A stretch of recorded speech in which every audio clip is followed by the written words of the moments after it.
Hey guys, I have one concept I want to talk to you about today, and it's called consistency.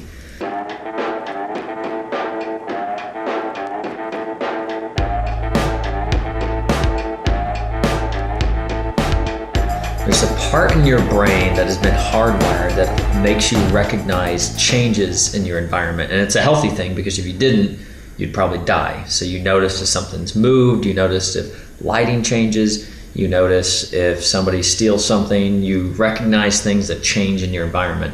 Now, if you want to take your photo editing to the next level, you want to minimize the changes in the environments and the editing style that you use from photo to photo. Because what happens is somebody gets used to seeing something similar and you throw them for a loop, and then from then on, you've created distractions. So what we want to do is create a continuous editing style.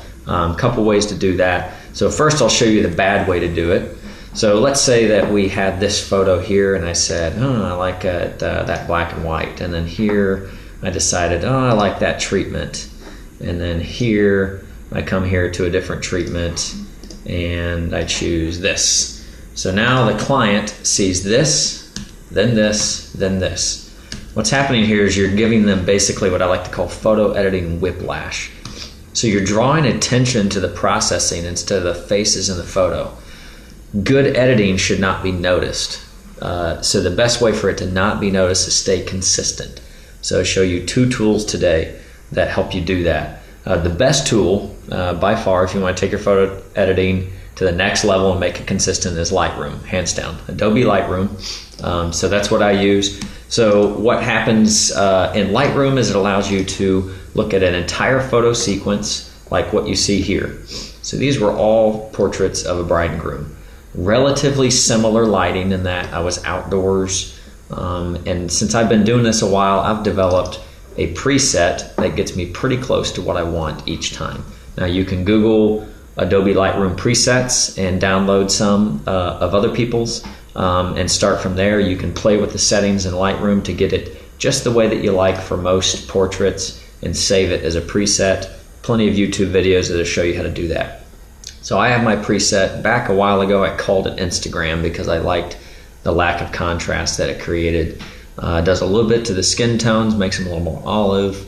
It diminishes the greens in the photo, so I'm going to apply that. So you can see here the difference. So if you look at these two, you can tell that of course it's very different. But relatively speaking, it's subtle changes, highlights faces, a little bit of a vignette around the corners. It raises the clarity just a little bit.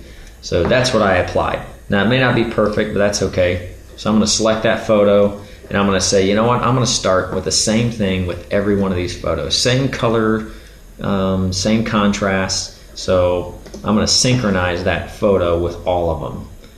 So then what I do is I jump back up to the top and I start to click through quickly and decide, okay, was that close? And that's close. And so I come here, still pretty close. These are not the most amazing photos ever. I'm just showing you what I've got in my sequence right now. This one's not close. See how it's darker? So then I'll make a little bit of adjustments as I go, a little bit of cropping, maybe raise those, maybe raise the exposure just a little bit, white balance just a little bit. We'll go with that for now. So I go through each photo and it allows me to stay consistent. I'm starting with relatively the same color treatment, so I'm not sending people on photo whiplash. So let's say I get down here and I say, yeah, actually I want to make all these black and white. That's okay. So you're sticking with one or two different presets. So what I'll do is I'll do that entire sequence in black and white. So first I want to get my first photo set. So I'll make sure it's pretty close to what I want. Give a little bit of vignetting. So let's say, okay, that's good enough. So then down here you can see all the photos in that sequence on the inside. Instead of going back and forth between black and white and color, again, you're drawing attention to the processing that you're doing, whereas you want people to go through and just seamlessly look at the photos and focus on the content. You want it to be beautiful, but you don't want them to know why. So I'm going to synchronize all of that sequence down here, these 5 photos, and then click through to make sure that I don't need to make any micro adjustments.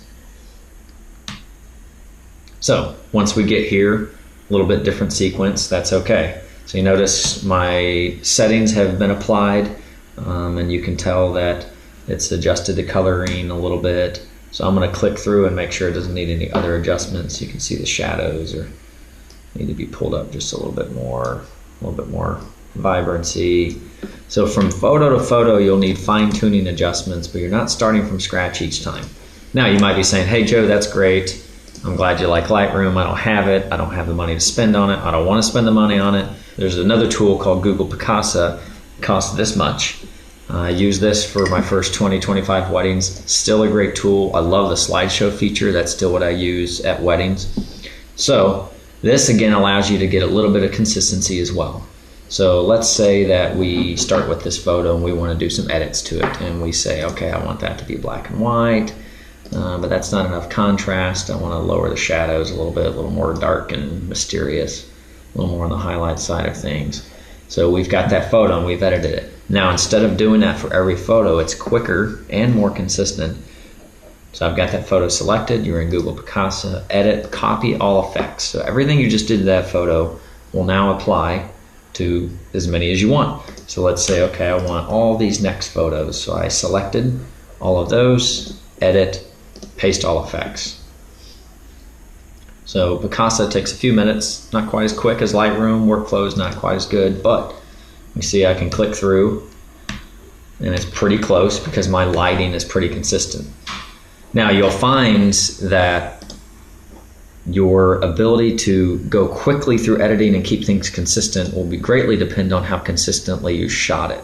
So if you're all over the place with your exposure and your coloring on the front end, it's going to be harder on the back end. So you can see that my lighting and my color is relatively the same for each sequence. So that'll help you take your photos to the next level, as well as consistency in how you shoot, which move to manual mode. You'll thank me later. You'll get more consistent on the front end, and then on the back end, some of these editing styles will allow you to stay consistent on the back end. So hopefully that was helpful and not too fast. Stay tuned in the future. I'll continue to do more Lightroom training going forward. Thanks guys, bye.